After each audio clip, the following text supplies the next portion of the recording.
Их встречают как настоящих чемпионов уже на перроне. Еще вчера о таком можно было лишь мечтать. Сегодня турнир «Игры победителей» — одна из немногих страниц новой яркой жизни. Жизни без болезни. На душе были теплые эмоции, я очень радовался победе, в такой легкой эйфории был. Он привык побеждать. В 4 года Никита Корчагин поборол страшный недуг — рак почки. Теперь в первый день соревнований завоевал золото по легкой атлетике. Всего парень принес 3 медали в копилку сборной. Такие поездки, они сплачивают, дают командный дух, и ты чувствуешь, что хочется побеждать за свой регион или страну. Это медаль по футболу, это бронза. А для Ильнура Хайруллина бронза по футболу на вес золота. Ведь свой главный поединок с болезнью он уже выиграл. Парень победил рак 4 года назад. Признается, участие в турнире дало новые силы. Я хорошо провел время, подружился с многими участниками.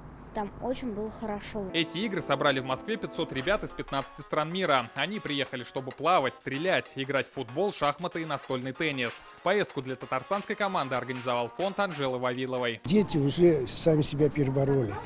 Они победили уже болезнь. Сейчас победили в спортивных соревнованиях. Вы представляете, какая психологическая поддержка им вот во всем этим?